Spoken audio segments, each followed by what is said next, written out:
రండి దేవుని యొక్క వాక్యం నుండి ఒక మాట జ్ఞాపకం చేసుకుందాం. లూకాసు సువార్త 2వ అధ్యాయం. లూకాసు సువార్త 2వ అధ్యాయము ఉపవాస ప్రార్థనలో ప్రవేశించే మునుపు ఒక మాట జ్ఞాపకం చేసుకుంటూ వద్దాం. లూకాసు సువార్త 2వ అధ్యాయము 36 నుండి 38 వచనాల వరకు కలిసి చదువుకుందాం. లూకాసు సువార్త 2వ అధ్యాయము 36 నుండి 38 వరకు. మరియు ఆషేరు గోత్రికురాలను పనియేలు కుమార్తెనైన అన్న అను ఒక ప్రవక్తి ఉండెను. ఆమె కన్యకత్వం మొదలుకొని 7 ఏండ్లు పెనిమిటితో సంసారం చేసి బహుకాలము గడిచినదై 84 సంవత్సరాలు విధవరాలయుండి దేవాలయమును విడవక ఉపవాస ప్రార్థనలతో రేయింబగలు సేవ చేయుచుండెను. ఆమె కూడా ఆ గడియలోని లోపలికి వచ్చి దేవుని కొనియాడి యెరూషలేములో విమోచన కొరకు కనిపెట్టుచున్న వారందరితో ఆయనను గురించి. కాబట్టి ఇక్కడ రాయబడినటువంటి ఒక మాట ఏంటంటే, ఇక్కడ సహోదరి కనపడుతుంది. ఈమె ఎన్ని సంవత్సరాలు విధవరాలుగా ఉంది? 84 సంవత్సరాలు ఎలా ఉంది? విధవరాలుగుంటూ వచ్చింది. సో 84 సంవత్సరాల్లో తన జీవితంలో ఎలా ఉంది? ఒక విధవరాలుగా ఉంటూ వస్తుంది. అయితే దేవుని వాక్యం చెప్పేటటువంటి ఒక మాట ఏంటంటే, దేవుని యొక్క లేఖన భాగం మనం బోధించబడే మాట ఏంటంటే, 84 సంవత్సరాలు ఆమె ఎలా ఉంది? ఉపవాస ప్రార్థన జీవితం. ఆమె జీవితంలో ఎలా ఉంది? 64 సంవత్సరాలు ఉంది. అదే రీతిలో ఉపవాస ప్రార్థన జీవితం కలిగి ఉండే అనుభవాన్ని మనం చూస్తున్నాం. అయితే ఈరోజు మనం అర్థం చేసుకోవాల్సిన విషయం ఏంటంటే, అన్న అంటే అర్థం ఏంటి? ఏ వారానికి ఆ వారం అట్టకపోయేది. అన్న అంటే అర్థం ఏంటి? కృప. కాబట్టి అన్న అంటే అర్థం ఏంటంటే కృప. సో ఇక్కడ అన్న అనేటటువంటి ఒక ఆమె ఉంది. ఈమె ఎలాంటి ఆమె? ఒక ప్రవక్త అయి ఉండేనంట.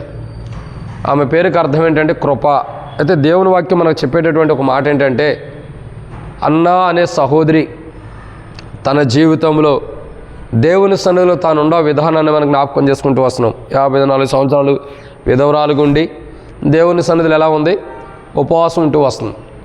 అయితే ఈమె యొక్క జీవితాన్ని మనం జాగ్రత్తగా అర్థం చేసుకుంటే, ఇప్పటికే మనం ఈమె గురించి కొన్ని విషయాలు జ్ఞాపకం చేసుకుంటూ వచ్చాం. ఏమని? ఆమె యొక్క జీవితం చూడగా వృద్ధాప్యంలో ఉన్నప్పుడు కూడా ఆమె ఉపవాసం ఉంటున్న దాని గురించి కొన్ని మాట మనం జ్ఞాపకం చేసుకుంటూ వస్తున్నాం. ఆమె వృద్ధురాలైనప్పటికీ, ఆమె ఒక బలహీనరాలైనప్పటికీ, బహుకాలం గడిచిన వృద్ధురాలైనప్పటికి కూడా ఆమె తన వృద్ధాప్యం అందుకు కూడా ఉపవాసం ఎలా ఉంటుందో, అదే వృద్ధాప్యంలో లేకుండా మంచి యవ్వన ప్రాయంలో కానీ మంచి నడివేసి ఉండేవారు ఉపవాసం ఉండలేని వారి గురించి మనం చూస్తూ వచ్చాం మొదటి వారం. 2వ వారాన్ని మనం ఇక్కడ చూసినట్టయితే ఒక మాట ఏంటంటే, దేవుని యొక్క వాక్యం మనం జాగ్రత్తగా అర్థం చేసుకున్నట్టయితే 2వ మాట ఇక్కడ రాయబడుతుంది. మనం చూస్తూ వచ్చాము.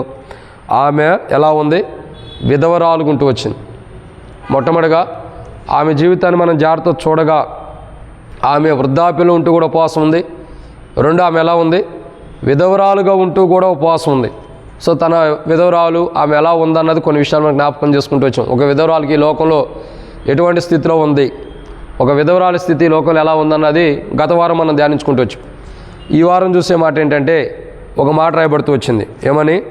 దేవాలయము విడవక ఉంది. సో ఏం రాయబడుతూ వచ్చింది అక్కడ? దేవాలయం. సో ఆమె జీవితంలో ఎక్కడ ఉందంటే ఉపవాస ప్రార్థన దేవాలయంలో ఉంటూ వస్తుంది. ఎక్కడ ఉంటుంది? దేవాలయం.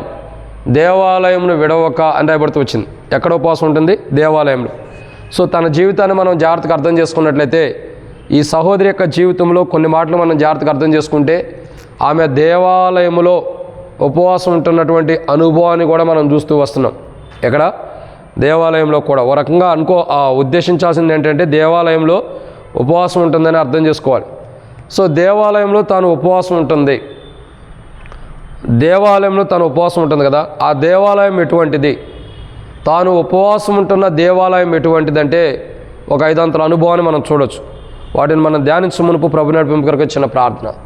ప్రేమ కలిగిన తండ్రి, పరిశుద్ధుడు అయిన దేవ, వందనాలు. మీరు ఇచ్చిన కృపకాయ స్తోత్రాలు. మీ వాక్య వెలుగులో వాక్యాన్ని ధ్యానించబోతున్నా సాయం చేయండి దేవా. వాక్యాన్ని ధ్యానిస్తున్నాను. నిలబడేవాడిని నేను నిలబెట్టేది మీరు, మాట్లాడేవాడిని నేను మాట్లాడించేది మీరు, మాలో ఆత్మను పడికి ఆత్మను అభిషేకించేది మీరు. ప్రజలు మీ వారు వాక్యం మీద నిష్ప్రయోజకమైన వారు ఒప్పుకుంటున్నా. దాసుడు యజమానుడు వైపు చూసినట్లు, దాసురాలు యజమానురాల వైపు చూసినట్లు మా కళ్ళు మీ వైపు వీక్షిస్తున్నాయి. మీరే సహాయం అనుగ్రహించండి. మాతో మాట్లాడి మహిమ పొందమని, మాలో ఉన్న బలహీనతలు మీరు క్షమించి సరిచేయమని, ఈ యొక్క ఉదయకాల సమయంలో ఈ కూడికి ఎంతో దేవునికరంగా చేయండి తండ్రి. ఈ యొక్క లేఖన భాగాలను ఎంతో దీవించి శత్రు సిగ్గునికి మయం తెచ్చుకోమని నాతో మాతో మీరు మాట్లాడండి. ఆ యొక్క విధవరాలు ప్రభా, ఆ వృద్ధాప్యులు ఉండే ఆమె మరి ఎట్లాగైతే దేవుని సన్నిధిలో ఉపవాసం ఉంటుందో అట్టి ప్రార్థనా జీవితం మీరు మాకు దయచేయండి. ఆమె దేవాలయంలో ఉపవాసం ఉంటుంది. ఆ దేవాలయం ఎటువంటిది అన్నది మేము కొన్ని విషయాలు చూడబోతున్నా, సాయించండి.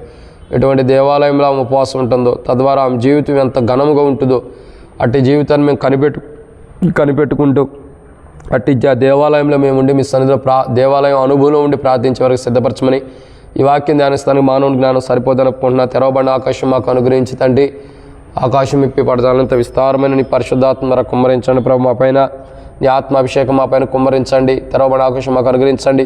పైన ఉన్న అభిషేక్తులు కింద ఉన్న అభిషేక్తులు ఒకసారి జ్ఞాపకం చేసుకుని ఈ అభిషేకం నడిపింపు మాకు దయచేయమని మీ నడిపింపును కోరుకుంటూ మాతో మాట్లాడి మాలో ఉన్న ప్రతి బలహీనతను మీరు క్షమించి సరిచేస్తారని నమ్ముతూ ముందున్న సమయంతో దీవించమని మీ నడిపింపును కోరుకుంటూ వచ్చిన ప్రజలను బట్టి స్తోత్రాలు రావాల్సిన త్వరపడి తీసుకురండి. ఆలస్యమవుతున్న మా తప్పిదములను క్షమించమని ముందున్న సమయంతో దీవించమని మీ నడిపింపును కోరుకుంటూ మాతో మాట్లాడమని ప్రభువైన యేసుక్రీస్తు నామం పేరటి శ్వాసంతో ప్రార్థిస్తున్నాం తండ్రి. కాబట్టి దేవుని యొక్క వాక్యాన్ని జాగ్రత్త చూసినట్లయితే ఇక్కడ రాయబడుతూ వచ్చింది లూకాసు సువార్త 2వ అధ్యాయంలో మనం 36 నుండి 38 వచనాల్లో సహోదరిని చూస్తున్నాం. మేము ఎవరంటే అన్న అనేటటువంటి ఒక సహోదరిని చూస్తున్నాం. ఏమి జీవితాన్ని చూస్తున్నట్టయితే ఏమి ఎలాంటి ఆమె అంటే వృద్ధురాలు అయ్యి ఉపవాసం ఉంటుంది. తర్వాత విధవరాలు అయ్యి కూడా ఉపవాసం ఉంటూ వస్తుంది. సో గత 2 వారాలు ఆమె గురించి ధ్యానిస్తూ వచ్చాం. ఈరోజు 3వ మాట ఏంటంటే దేవాలయము. దేని గురించి? దేవాలయం. ఆమె ఎక్కడ ఉపవాసం ఉంటుంది? దేవాలయం విడవక ఉపవాసం ఉంటుంది. సో ఆమె జీవితాన్ని అర్థం చేసుకుంటే ఎక్కడ ఉపవాసం ఉంటుందంటే దేవాలయంలో. సో ఆమె దేవాలయంలో ఉపవాసం ఉంటుంది. ఎటువంటి దేవాలయంలో ఆమె ఉపవాసం ఉంటుందంటే ఒక 5 విషయాలు మనం ధ్యానించవచ్చు. దాంట్లో మొదటి మాటను చూసినట్టయితే యోహాను సువార్త 7వ అధ్యాయం 14వ వచనం. యోహాను సువార్త 7వ అధ్యాయము 14వ వచనం.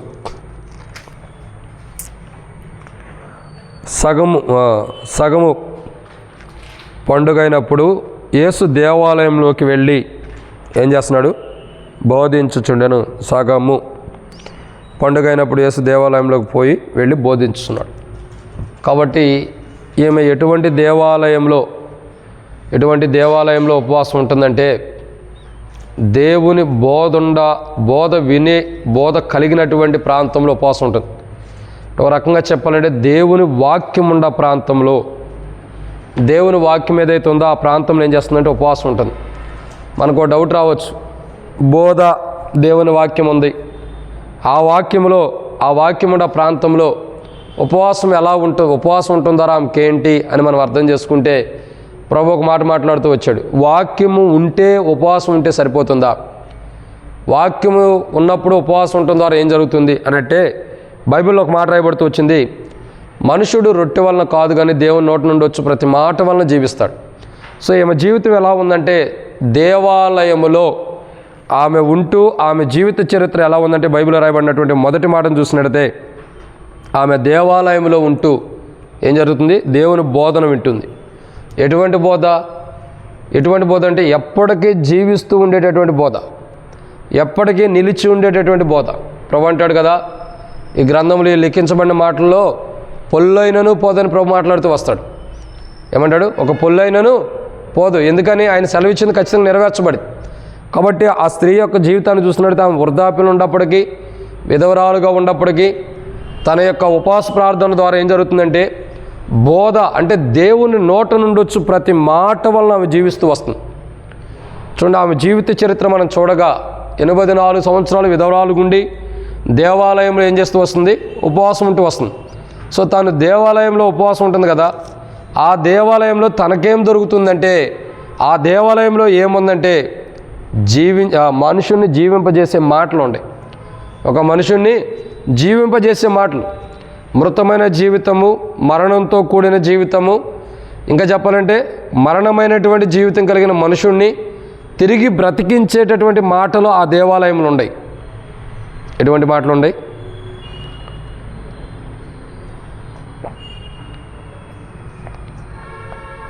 మనుషుని తిరిగి బ్రతికించేటటువంటి మాటలు.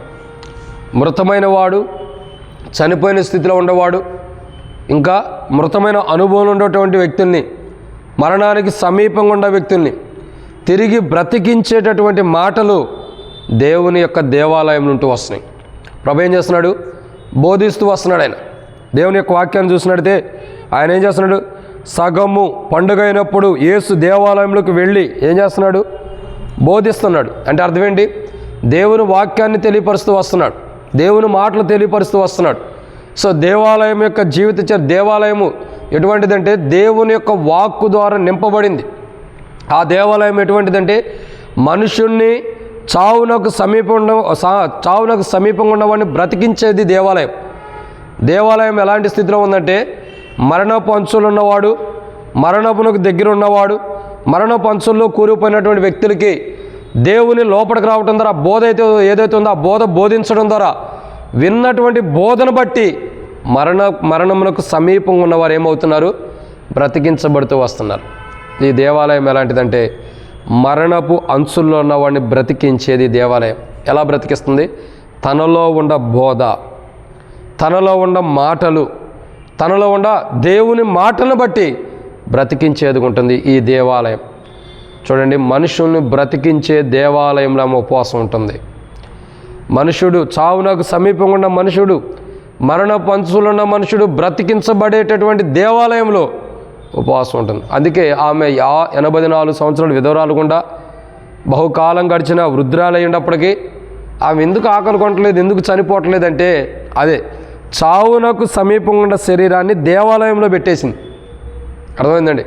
చావునకు సమీపంగా ఉన్నటువంటి చావునకు సమీపంగా ఉన్న శరీరాన్ని దేవాలయంలో పెట్టేసింది. అంటే మరణానికి సమీపించే ఈ యొక్క దేహాన్ని, మరణానికి సమీపంగా ఉన్న ఈ దేహమును తీసుకెళ్ళి, మరణపు అంచులు ఉండే దేహాన్ని తీసుకెళ్ళి దేవాలయంలో పెట్టేసింది.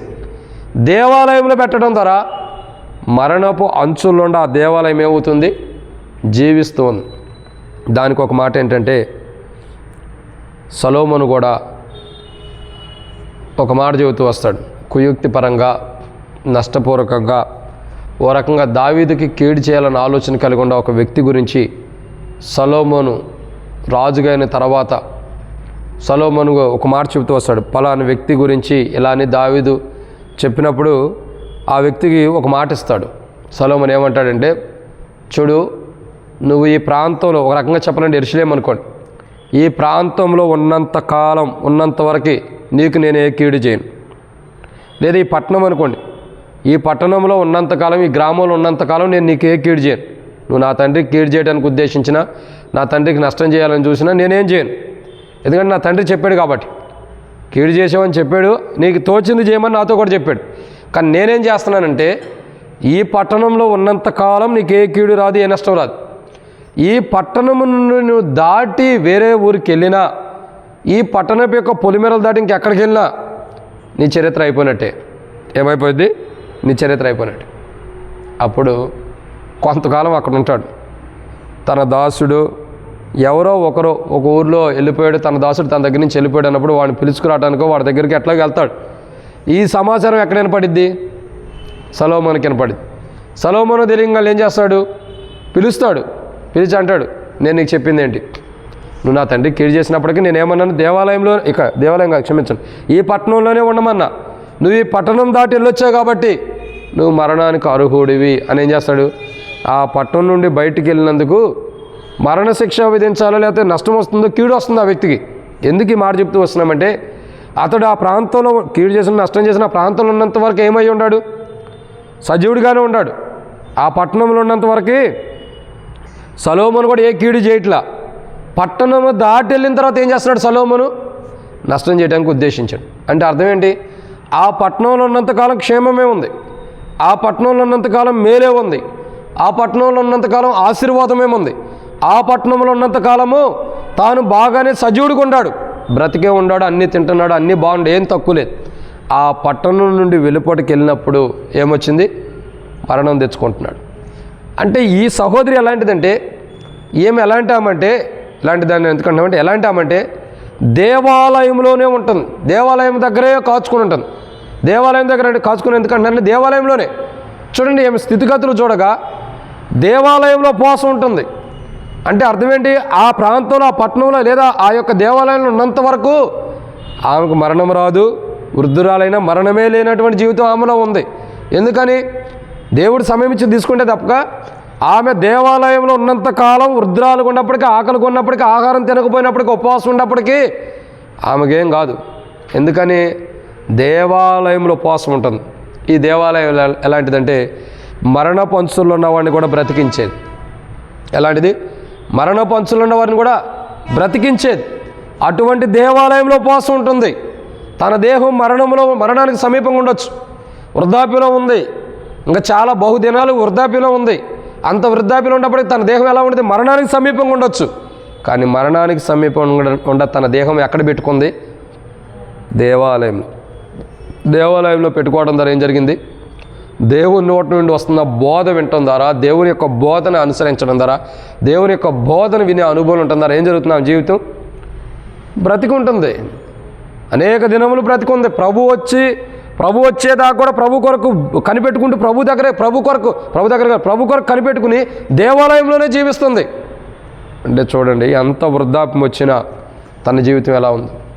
ఇక్కడ అర్థం చేసుకోవాల్సిన విషయం ఏంటంటే దేవాలయంలో ఉపవాసం ఉంటుంది. ఎటువంటి దేవాలయం అంటే చావునకు సమీపంగా ఉన్నవారు ప్రవేశిస్తే చావు నుండి తప్పించబడి జీవాన్నిచ్చేటటువంటి దేవాలయం. జీవాన్నిచ్చే దేవాలయం. చావును తప్పించి, మరణాన్ని తప్పించి, మరణపు వేదనను తొలగించి, మరణపు బాధలను తొలగించి సజీవులుగా చేసే దేవాలయంలోనికి ఏం చేయబడుతూ వచ్చింది? ఆమె వచ్చి ఉపవాసం ఉంటుంది. ఈరోజు మనం అర్థం చేసుకోవాల్సిన విషయం ఏంటంటే మనలో ఎంతోమంది బలహీనతలు ఉంటాయి, బాధలు ఉంటాయి, మరణకరమైన బలహీనతలు, రోగాలు కూడా ఉంటాయి. కానీ మనం దేవాలయంలోకి వచ్చి ఉపవాసం ఉండి ప్రార్థించుకునే జీవితం మనకు ఉండదు. దేవుని సన్నిధికి వెలుపటే, దేవాలయానికి వెలుపటే మనం ఉంటాం.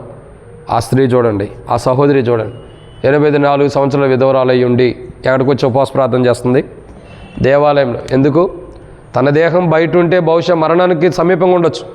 మరణపు అంచుల్లో ఉండ తన దేహాన్ని దేవుని సన్నిధిలో పెట్టుకుని దేవుని సన్నిధిలో దేవాలయంలో ఉండ బోధించబడుతున్న బోధను విని ఏమవుతుంది? సజీవురాలుగా బ్రతుకుంటుంది. కాబట్టి ఇక్కడ రాయబడినటువంటి మొదటి మాట, ఆ స్త్రీ దేవాలయంలో ఉంటుంది, ఉపవాసం ఉంటుంది. దేవాలయం ఎటువంటిదంటే మొట్టమొదటిగా ఎటువంటిది? ఆ దేవాలయము బోధతో నింపబడింది. ఈ బోధ ఎలాంటిదంటే మరణపు అంచులుండ వారిని కూడా తిరిగి లేపేటటువంటి బోధ.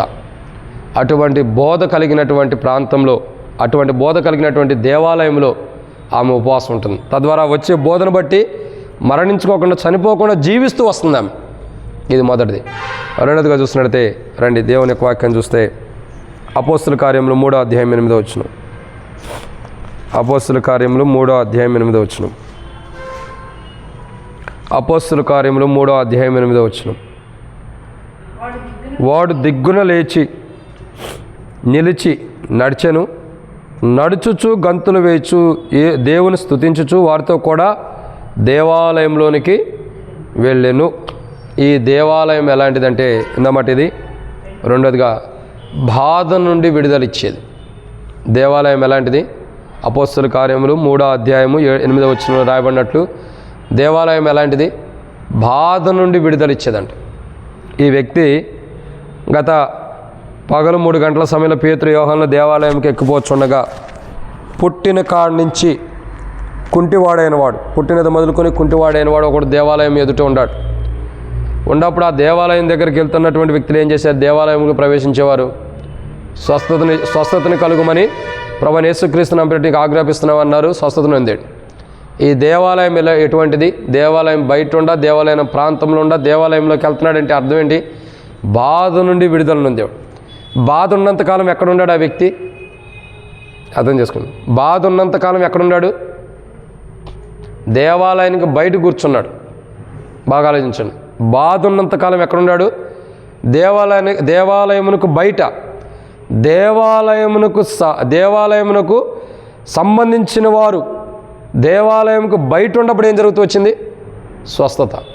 అర్థం చేసుకోండి. ఆ వ్యక్తి దేవాలయానికి బయట ఉన్నంత కాలం ఆ వ్యక్తి బాధల్లోనే ఉన్నాడు. ఎలా ఉన్నాడు? బాధలోనే. ఎప్పుడు చూసినా బాధలోనే ఉంటాడు. దేవాలయం ఎదుట అందరూ దేవాలయంకి ఎక్కిపోతున్నారు, అందరూ దేవాలయం లోపలికి వెళ్తున్నారు, కానీ ఇతను వెళ్ళే ధన్యత లేదు. దేవాలయానికి బయటే ఉంటున్నాడు, దేవాలయంలోకి ఎక్కి వెళ్ళే ధన్యత లేదు ఇతనికి. ఎందుకంటే బాధలో ఉన్న వ్యక్తి. అటువంటి వ్యక్తికి దేవాలయానికి సంబంధించిన వ్యక్తులు వచ్చి అయ్యా ప్రభువైన యేసుక్రీస్తు నామమున పేరిట దిగ్గును లేచి నడవమన్నప్పుడు నడుచుకుంటూ వెళ్తూ ఎక్కడికి వెళ్ళాడు? గంతులు వేస్తూ సంతోషిస్తూ దేవాలయంలోకి ప్రవేశించాడు. దేవాలయంలో ఏముందంటే బాధ నుండి విడుదల నుండి సంతోషం ఉంది. దేవాలయంలో ఏముంది? బాధల నుండి విడుదల పొందుతాం. తర్వాత దేవాలయంలో ఏముంది? సంతోషం ఉంది. గంతులు వేస్తూ వెళ్ళాడంటే ఎలా వెళ్ళాడు? ఏడ్చుకుంటూ వెళ్తున్నాడా? బాధతో వెళ్తున్నాడా? దుఃఖంతో వెళ్తున్నాడా? ఒకప్పుడు దేవాలయానికి ముంగటుండా బాధతో దేవాలయంలోకి వెళ్ళటంలా ఎలా వెళ్తున్నాడు? సంతోషంగా.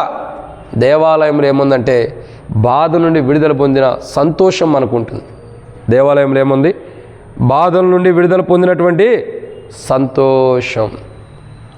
చాలా బాధలు మనకు వస్తాయి, చాలా బాధల్లో మనం కూరుకుపోయి ఉంటాం. కానీ దేవాలయం ఎలాంటిదంటే మనకున్న బాధల నుంచి విడుదలిచ్చి సంతోషాన్ని ఇచ్చేది. దేవాలయం ఎలాంటిది? మనకున్న బాధల నుండి మనకు విడుదలిచ్చి సంతోషాన్ని ఇచ్చేది. ఎటువంటి బాధతో మనం వచ్చినా, ఎంత బాధతో మనం కూరుకుపోయి దేవాలయంలోకి ప్రవేశించినా, ఎంతటి బాధ కలిగి మనం దేవుని మందిరానికి వచ్చినా, ఒకే ఒక్క మాటతో మనలో ఉన్న బాధ మొత్తం తీసేసి మన సంతోషాన్ని ఇస్తాడు దేవుడు. 100 మాటలు మనతో మాట్లాడవసరం లేదు దేవుడు. ఒక్క మాటే మన జీవితంలో ఏ సంతోషం లేదు, దేనిని బట్టి మనం బాధపడుతున్నామో దాని నుండి మనకు సంతోషం వచ్చేసింది. ఒకే ఒక్క మాట దేవుడు మాట్లాడితే.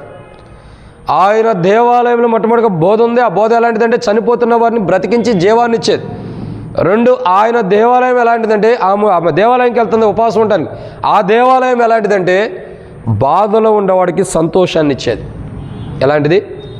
బాధతో కూడిన వాడు దేవాలయంకి వచ్చినప్పుడు, దేవుని సన్నిధికి, దేవుని మందిరానికి వచ్చినప్పుడు, దేవుని మందిరంలో ఏముంటుంది? సంతోషం ఉంటుంది. దేవుని మందిరంలో సంతోషం. బాధని నివారణ చేసి, బాధను తొలగించి సంతోషాన్ని ఇచ్చే దేవాలయం ఇది. అటువంటి దేవాలయంలో ఉపవాసం ఉంటుంది. ఎందుకు ఉంటుంది? బహుశా ఎప్పుడు అర్థం చేసుకోవచ్చు. ఆమె దేవాలయంలో ఉపవాసం ఉంటుంది. ఎందుకు ఉపవాసం ఉంటుంది? బాధ నుండి నివారణ పొందటానికి. బాధ నుండి నివారణ పొంది ఏం పొందుతుంది? సంతోషం.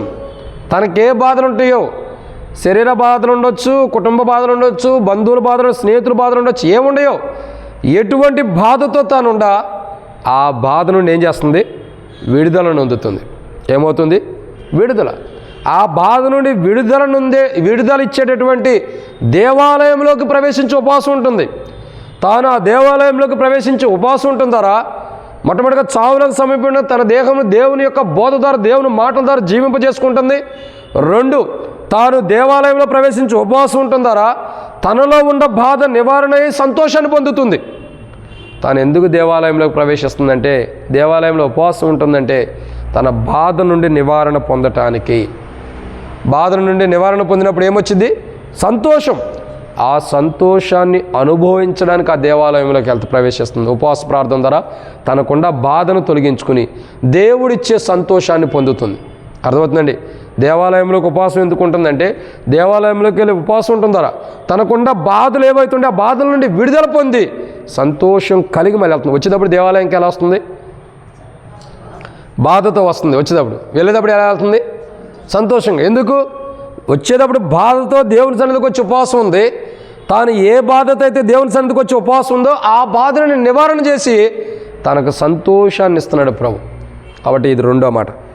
3వదిగా చూస్తున్నట్టయితే రండి, మత్తయి సువార్త 12వ అధ్యాయం 5వ వచనం.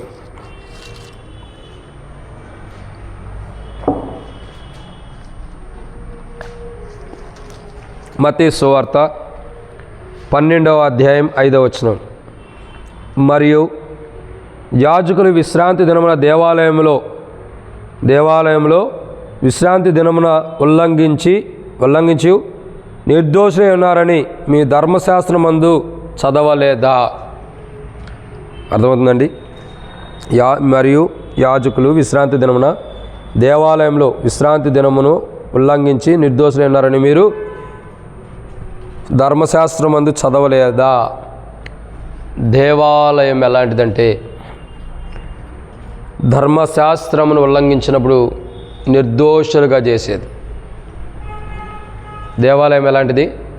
నిర్దోషులుగా చేసేది. ధర్మశాస్త్రం ఉల్లంఘించడం ద్వారా ఏం జరుగుతుంది?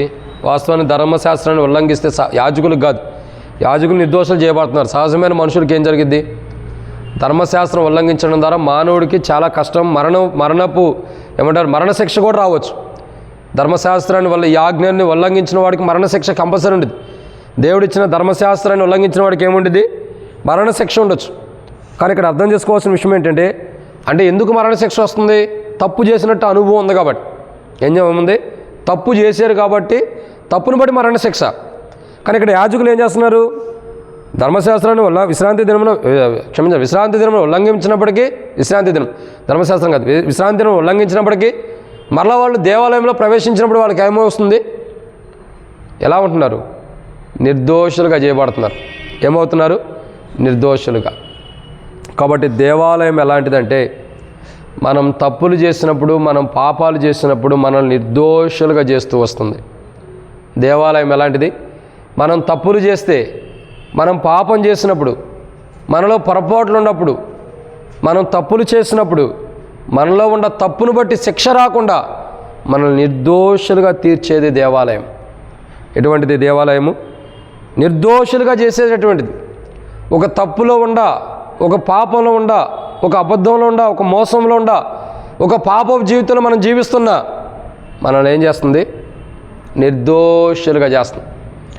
చూడండి, ఒక పాపంలో ఉన్న వ్యక్తి దేవాలయంలోకి ప్రవేశించినప్పుడు ఆ వ్యక్తి ఎలా ఉంటాడంటే నిర్దోషిగా చేయబడుతున్నాడు. పాపంలో వచ్చే జీతం ఏంటి? మరణం. అయితే మరణం రాకుండా ఏం చేయబడుతుంది? దేవాలయంలోకి రావటం ద్వారా నిర్దోషులుగా చేయబడుతున్నాడు. అంటే మరణం తప్పించబడుతుంది. ఏమవుతుంది? మరణం అన్నది తప్పించబడుతుంది. కాబట్టి దేవాలయం ఎలాంటిదంటే ఇక్కడ రాయబడిన మాట మూడోదిగా దేవాలయం ఎలాంటిది? నిర్దోషులుగా చేసేది. అటుపడిగా దేవాలయము బోధ ఉంది. ఆ బోధ ద్వారా చావునకు సమీపంగా బ్రతుకుతున్నారు బోధ వినటం ద్వారా. 2, ఆ దేవాలయంలో ఏముంది? ఇంతకుముందే చూస్తూ వచ్చాం. రెండోదిగా ఆ దేవాలయంలో ఏముంది? కాదు. మొట్టమొదటిగా ఆయన బోధ ఉంది. 2, బాధ నుండి విడుదల ఉంది ఆ దేవాలయంలో. మొట్టమొదటిగా బోధ ఉంది. బోధ ద్వారా ఏమవుతుంది? చావునకు సమీపంలో గారు బ్రతికించబడుతున్నారు. 2, ఆ దేవాలయంలో ఏముంది? బాధ నుండి విడుదల నుండి సంతోషం అవుతుంది. ఎటువంటి దేవాలయం అది? 1, దేవుని బోధతో నింపబడి అనేకులు జీవాన్ని ఇచ్చేది. 2, అనేకులు బాధ తీసేసి సంతోషాన్ని ఇచ్చేది. 3వదిగా ఎటువంటి దేవాలయం అంటే ఆ దేవాలయము 3వదిగా అపవిత్రమైన వారిని, అపవిత్రులుగా ఉండవారిని, పాపంలో ఉండవారిని, పాపంలో కూరుకుపోయిన వారిని, పరిశుద్ధత పాపంలో కూరుకుపోయిన వారిని నిర్దోషులుగా చేసేది దేవాలయం. ఎలాంటిది? నిర్దోషత్వంలోకి తీసుకొచ్చేది. అంటే నిర్దోషత్వం అంటే ఏ పాపం చేయనిదిగా, ఏ లోపం లేనిదిగా చేసేది దేవాలయం. ఏ లోపం లేనిదిగా, ఏ పాపం లేనిదిగా చేసేది ఏంటి? నిర్దోషులుగా. అసలు లోపం అంటే, పొరపాట్లు అంటే, తప్పిదమ్ములు అంటే ఏ పాపం లేనిదిగా చేసేదే ఈ దేవాలయం. దేవాలయం ఎలాంటిది?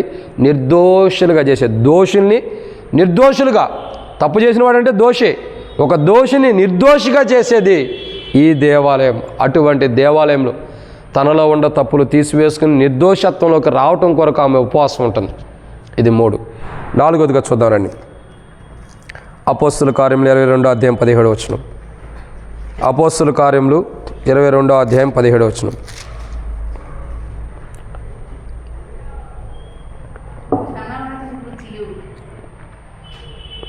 అపోస్తుల కార్యములు 22వ అధ్యాయం 17వ వచనం. అంతటా నేను యెరూషలేమునకు తిరిగి వచ్చి దేవాలయంలో ప్రార్థన చేయుచుండగా పరవాసునై ప్రభువును చూచితిని. సో ఇక్కడ రాయబడినటువంటి మరొక మాట ఏంటంటే, దేవాలయంలో ఏముంది? ఎటువంటి దేవాలయము? మొట్టమొదటిగా ఈ దేవాలయం ఎటువంటిది? బోధనతో నింపబడింది, దేవుని వాక్యంతో నింపబడింది, చావునకు సమీపంగా ఉన్నవారిని బ్రతికిస్తుంది. 2, ఈ దేవాలయం ఎటువంటిది? రెండోదిగా చూస్తున్నది బాధలో ఉన్న వ్యక్తికి తన బాధలు తీసేసి సంతోషాన్ని ఇచ్చేది. 3, ఈ దేవాలయం ఎటువంటిది? దోషులుగా, దేవుని యొక్క విశ్రాంతి దినం ఉల్లంఘించిన, ఏదైనా దేవుని మాటలు ఉల్లంఘించిన వారిని, దోషులుగా చేయబడిన వారిని తన దోషమును, తన దోషత్వాన్ని తీసివేసి నిర్దోషులుగా చేస్తుంది.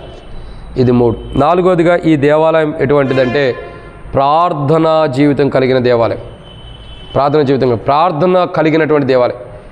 ఇక్కడ అర్థం చేసుకోవాల్సిన విషయం ఏంటంటే, ఈ దేవాలయం ఎటువంటిదంటే ఒక ప్రార్థన అనుభవాన్ని మనకిచ్చేది. ఎటువంటిది? ఒక ప్రార్థన అనుభవం. ఎటువంటి వ్యక్తి దేవాలయంకి వచ్చినా ప్రార్థన ఎట్ట చేయాలో తెలియకపోయినా నేర్పించేది దేవాలయం.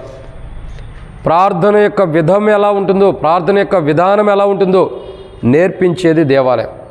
ఒక ప్రార్థనా జీవితం ఎలా ఉంటుందో మనకు నేర్పించేది దేవాలయం. ఈ దేవాలయం ఎలాంటిదంటే మనకు ప్రార్థనా జీవితాన్ని నేర్పించేది. మనం ఎట్లు ప్రార్థించాలో, ఎట్లు ప్రార్థన చేయాలో, ఎటువంటి ప్రార్థన చేయాలో, ఎట్లు మనం ప్రార్థన చేస్తూ ఉండాలో మనకు నేర్పించేది దేవాలయం. ఎటువంటిది? ప్రార్థనా జీవితాన్ని నేర్పించేది దేవాలయం. మనం దేవుని సన్నిధిలో ఎట్లా ప్రార్థన చేయాలో కూడా నేర్పించేది. మనకు ప్రార్థన రాకపోయినా, మనం ఎటువంటి ప్రార్థన చేస్తున్నా, మనం ఎంత ప్రార్థన చేసినా ప్రార్థన రాదనే అనుకోవాలి. సో మనం ఎంత ప్రార్థన చేస్తున్నా ఇంకా నేర్చుకున్నట్టే ఉండేది క్రైస్తవ జీవితం. వచ్చు అన్నట్టు ఉండదు, ఎంత చేసినా నేర్చుకున్నట్లే. సో ఈ యొక్క దేవాలయం ఎలాంటిదంటే మనకు ప్రార్థన ఎలా చేయాలో నేర్పించేది. తద్వారా ప్రార్థన ఎలా చేయాలో నేర్చుకోవటం ద్వారా అడుగుడి మీకు ఇయ్యబడినాను. సో ఈ దేవాలయం దేవుని సన్నిధిలో ఎలా అడగాలో మనకు నేర్పించేది. దేవుని సన్నిధిలో మనకు అక్కర్ల కొలది, అవసరాల కొలది మనం ఎలా ప్రార్థించాలో నేర్పించేది దేవాలయం. అలా నేర్పించడం ద్వారా ఏం జరుగుతుంది? అడుగుడి మీకు ఇయ్యబడిన అంటున్నాడు. మనం అడగటం ద్వారా ఏం జరుగుతుంది? మనకి ఇయ్యబడుతూ వస్తుంది. చూడండి, ఈ దేవాలయము ఒక మనుషుడికి ప్రార్థనా జీవితాన్ని ఇచ్చి ఆ ప్రార్థనా జీవితం ద్వారా దేవుణ్ణి ఏం అడగాలో కూడా నేర్పించేది. అటువంటి దేవాలయంలో ఉపవాసం ఉంటుందేమో. ఎటువంటి దేవాలయం? ప్రార్థన ఎలా చేయాలో నేర్పించి, ఆ ప్రార్థన ఎలా అడగాలో దేవుని దగ్గర ప్రార్థన ద్వారా అడిగేది నేర్పించి, ఆ ప్రార్థన ద్వారా బహుమానం పొందే స్థితిలోకి మనం తీసుకొస్తుంది ఈ దేవాలయం. ఒక ప్రార్థనా జీవితాన్ని మనకిచ్చి, ఒక ప్రార్థన అనుభవాన్ని మనకిచ్చి, ఆ ప్రార్థన ద్వారా దేవుని దగ్గర నుంచి మనం ఏం పొందుకోవాలో అవి పొందుకునేటట్టు చేసేది దేవాలయం. అర్థమవుతుందండి? ఈ దేవాలయం కొన్న ధన్యత ఎటువంటి దేవాలయం అంటే, ప్రార్థన చేయటం రానప్పుడు ప్రార్థన నేర్పించి, ఆ ప్రార్థన ద్వారా దేవుని దగ్గర ఏం అడగాలో అడిగేటట్టు చేపించి, దేవుని దగ్గర అడగటం ద్వారా దేవుని దగ్గర ఏవైతే మనం అడిగామో అవి పొందుకునేటట్టు చేసేదే ఈ దేవాలయం. ప్రార్థన ద్వారా అడిగి, ప్రార్థన ద్వారా పొందుకునేటట్టు చేసేది దేవాలయం. ప్రార్థన అంటే ఏంటి? నేర్పి, అడగటం నేర్పించి, వాటి ద్వారా మనం పొందుకునేటట్టు పొందుకునేటట్టు చేసేదే ఈ దేవాలయం. అటువంటి దేవాలయంలో ఉపవాసం ఉంటుంది. ఏమి కావాలో తనకి నేర్చుకుని అడిగి అవి పొందుకోవడం కొరకు దేవుని సన్నిధిలో ఏముంది? ఉపవాసం ఉంటుంది. ఇది 4. 5వదిగా ఆ దేవాలయం ఎటువంటిది? ఎటువంటి దేవాలయంలో ఉపవాసం ఉంటుంది? రండి, యోహాను సువార్త 11వ అధ్యాయం 56వ వచనం. యోహాను సువార్త 11వ అధ్యాయం 56వ వచనం. వారు యేసును వెతుకుచు దేవాలయంలో నిలబడి మీకేమి తోచుచున్నది?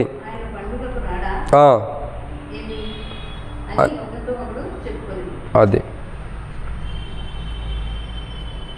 కాబట్టి ఇక్కడ రాయబడినటువంటి మరొక మాట ఏంటంటే 5వదిగా, ఇది దేవాలయం ఎటువంటిదంటే దిక్కు తోచని స్థితిలో ఉన్నవాడికి మార్గాన్ని చూపించేది.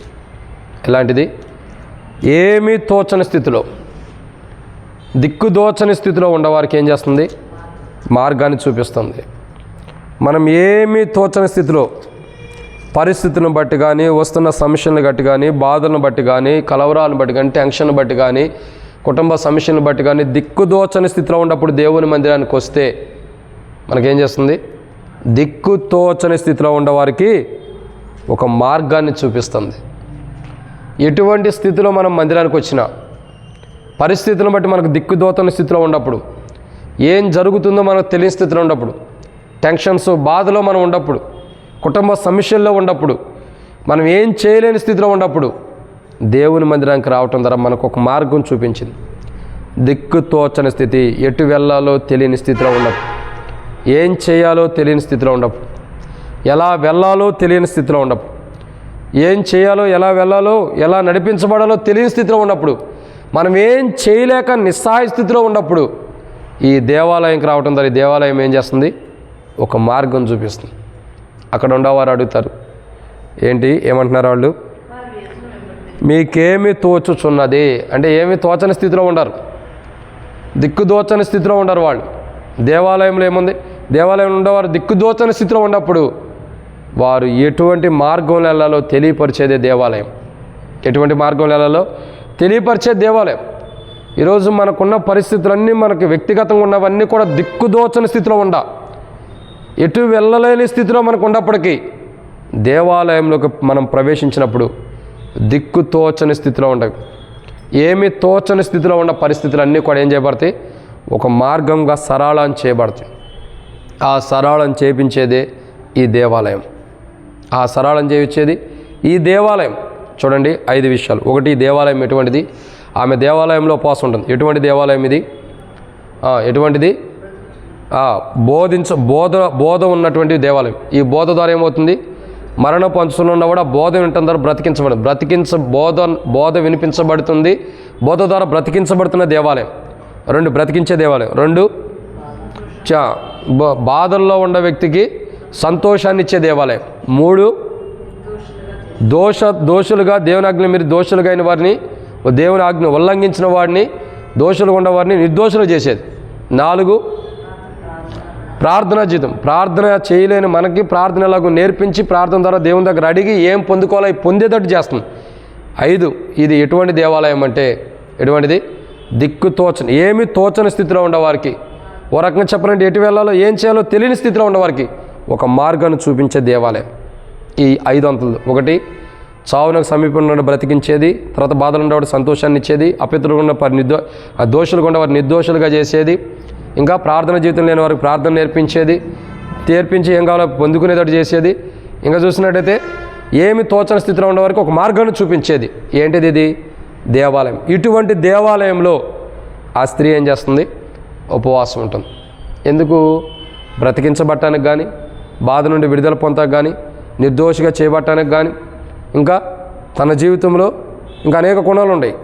కాబట్టి ఈ 5 అంతల అనుభవంలోకి తాను మరి ఇంకా చెప్పాలని దిక్కుదోచని స్థితిలో ఉండగాని, ప్రార్థన జీవితం కొరకు కానీ ఆమె దేవాలయంలోకి వెళ్ళి ఉపవాసం ఉంటుంది. తన ఉపవాసాన్ని బట్టి జీవిస్తుంది, సంతోషం వస్తుంది, నిర్దోషత్వంలోకి వస్తుంది, ప్రార్థన జీవితం ఉండి అడిగి ప్రభు ద్వారా కయ్యం కావాలి పొందుతుంది అడిగి, ఇంకా ఒక మార్గం చూపించబడుతుంది.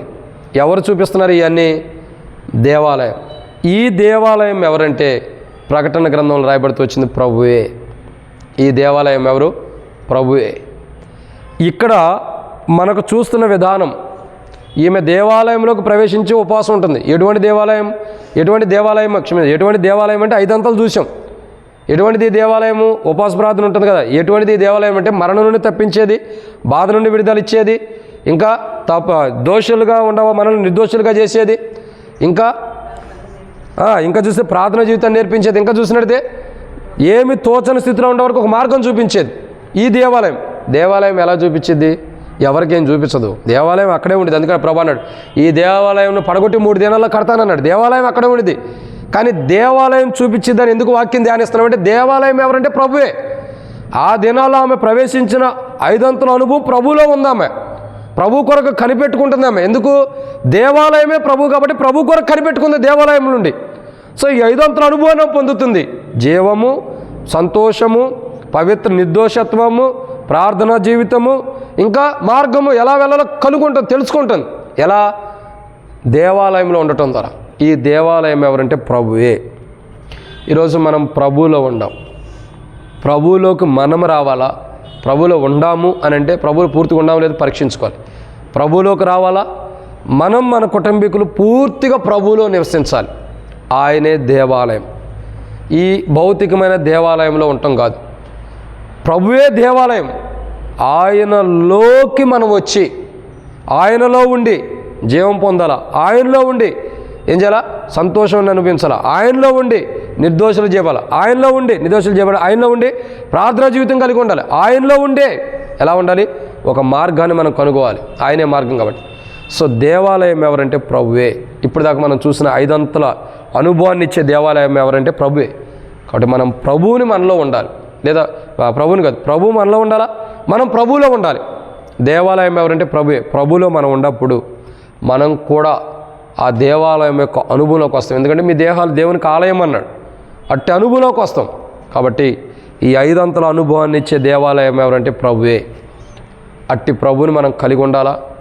అట్టి ప్రభు దగ్గర మనలో ఒక దోషాలు ఉండా, మనలో చావునకు సమీపంగా ఉండా, మనలో బాధతో కూడి ఉండా, మనలో ప్రార్థనా జీవితం లేకపోయినా, మనలో ఏమి తోచని స్థితిలో ఉన్నప్పటికీ వీటన్నిటి విషయమై ఆ దేవాలయంలోకి ప్రవేశించి, మందిరంలో కాదు, ఇది వేరు, క్రీస్తులోకి ప్రవేశించిన అనుభవంలో ఉండి ఏం చేద్దాం? ఈ 5 అంతల అనుభవాన్ని మనం పొందుకున్నట్టు, ఈ 5 అంతల అనుభవం లేని మనకి ఈ 5 అంతల అనుభవాన్ని మనము, మన కుటుంబీకులు, సహజమైన తోటి విశ్వాసులు కూడా ఈ 5 అంతల అనుభవం పొందుకోవడం కొరకే ప్రార్థన చేద్దాం. అర్థమైందండి?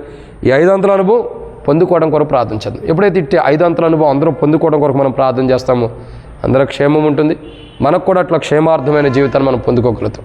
కాబట్టి మనలో ఎవరైతే ఈ దేవాలయం ఏమిస్తుంది, ఎటువంటి దేవాలయంలో ఉపవాసం ఉంటుంది, బ్రతికించే దేవాలయము, ఇంకా సంతోషాన్ని ఇచ్చేది, నిర్దోషులు చేసేది, ప్రార్థనా జీవితాన్ని ఇచ్చేది, ఇంకా ఏమీ తోచని స్థితిలో ఉండే వరకు ఒక మార్గాన్ని చూపించే దేవాలయంలో ఆమె ఉపవాసం ఉంటుంది. ఈ 5 అంతల అనుభవం ఎవరంటే ప్రభువే. ఈ దేవాలయం చూపిస్తుందంటే ఆ దేవాలయం ఎవరంటే ప్రభువే. సో అటువంటి ప్రభువులోకి ఆమె వచ్చింది. ఎవరు? విధవరాలు, బహుకాలం వృద్ధురాలు, 84 సంవత్సరాలు వృద్ధురాలు అయ్యి ఉండి ఉపవాసం ఉంటుంది ఆమె. ఆ దేవాలయంలోకి వచ్చింది. ఎటువంటి దేవాలయము? మరణం తప్పించేది, సంతోషాన్ని ఇచ్చేది, నిర్దోషులు చేసేది, ప్రార్థనా జీవితాన్ని ఇచ్చేది, ఒక మార్గాన్ని చూపించే దేవాలయంలోకి ఆమె వచ్చింది. ఈరోజు మనం కూడా బహుశా మన వ్యక్తిగత జీవితాన్ని బట్టి, మన పరిస్థితిని బట్టి, మనం జీవించే జీవితాన్ని బట్టి క్రీస్తుకు వెలుపుటుంటే, క్రీస్తులో నుండి క్రీస్తులో నుంచి కాదు, క్రీస్తుకు వెలుపుటున్న మనం క్రీస్తులోనికి రావటం, అంటే దేవాలయంలోకి రావటం కొరకు మొట్టమొదటి మనం చేయాల్సింది ఏంటంటే, మొట్టమొదటి దేవాలయంలోకి ప్రవేశించడానికి ప్రార్థన చేసుకోవాలి. ఇప్పుడు ఎక్కడున్నట్టు? దేవాలయానికి వెలుపుటుండట్టు. ఫస్ట్ మనం దేవాలయంలోకి రావాలా? దేవాలయంలోకి వచ్చిన అనుభవంలో ఉండి ప్రార్థన చేస్తే ఈ 5 అంతల అనుభవాన్ని మనం పొందుకుంటాం. నిర్దోషత్వము, సంతోషము, ఇంకా విడుదల, బ్రతికించడం, ప్రార్థనా జీవితం, ఒక మార్గం చూపించబడతాం. మొదట మనం ప్రభువులోకి రావాలి, దేవాలయంలోకి రావాలి. భౌతికమైన దేవాలయం కాదు, ఆత్మ సంబంధమైన దేవాలయం. ఆ దేవాలయం ఎవరంటే ప్రభువే. ప్రభువులోకి మొదట రావాలి. ప్రభువుకు వెలుపటి ఎక్కడ ఉన్నాం సరి చేసుకుని ప్రభువులోకి వచ్చి ఈ 5 అంతల అనుభవం కొరకే ఉపవాసం ఉండి ప్రార్థించినప్పుడు అప్పుడు ప్రభు మన ప్రార్థనని ఈ 5 అంతల అనుభవం, ఆయన దేవాలయం ఆయనే కాబట్టి మనకి ఈ 5 అంతల అనుభవాన్ని మనకు ఇస్తాడు. ఆయన బోధ ద్వారా మనల్ని బ్రతికిస్తాడు. ఆయన మనల్ని బాధలో ఉండి మనకు సంతోషాన్ని ఇస్తాడు. దోషులు కూడా మనం నిర్దోషులుగా చేస్తాడు. ప్రార్థనా జీవితం లేని మనకి ప్రార్థన నేర్పించి మనకేం కావాలి ఇస్తాడు. ఇంకా దిక్కుదోచని స్థితిలో, ఏమీ తోచని స్థితిలో ఉన్న మనకు ఒక మార్గాన్ని చూపిస్తాడు. ఎవరు? దేవాలయం. ఆ దేవాలయం ఎవరంటే ప్రభువే. అలా ప్రభు చూపించాలంటే మొదట మనం దేవాలయంలోకి అడుగు పెట్టాలి. ఏ దేవాలయము? భౌతికమైనది కాదు, ఆత్మ సంబంధమైన దేవాలయం. అంటే ప్రభువులకి వెలుపట ఎక్కడ జీవిస్తున్నామో అది సరి చేసుకుని క్రీస్తులోకి, అంటే ఆయనే దేవాలయం కాబట్టి ఆయనలోకి మనం అడుగుపెట్టినప్పుడు, ఆయనలో ప్రవేశించి, నిజంగా ఆయనలో ప్రవేశించి ఉపవాసం ఉన్నప్పుడు అప్పుడు మన ప్రార్థన ప్రభు వింటాడు, ప్రార్థనని సమాధానిస్తాడు. గొప్ప ప్రార్థన ప్రభు మనం విని, గొప్ప ప్రార్థన మనం చేయనట్లు మన ప్రార్థన ప్రభుని ఆయనకి దేవాలయంకి వెళ్ళిపోతుండే మనం క్రీస్తే నిజమైన దేవాలయం. ఆ క్రీస్తులోకి మనం వచ్చడం కొరకే మొదటి ప్రార్థన చేసుకున్న తర్వాత క్రీస్తులోకి వచ్చిన మనం ఉపవాస ప్రార్థన కలిగి ప్రభు సన్నిధిలో ఈ 5 అంతల అనుభవాల కొరకై మనం కూడా రావటం కొరకై, ఆ 5 అంతల అనుభవం లేని మనం 5 అంతల అనుభవంలోకి రావటం కొరకై ప్రార్థన చేసుకుందాం. ఈ దినం ఉపవాస ప్రార్థన జీవితం ఆ సహోదరి కలిగి ఉన్నట్లు మనం కూడా కలిగి ఉన్నట్లు ప్రభు మనకి సహాయం చేయను గాక. ఆమేన్.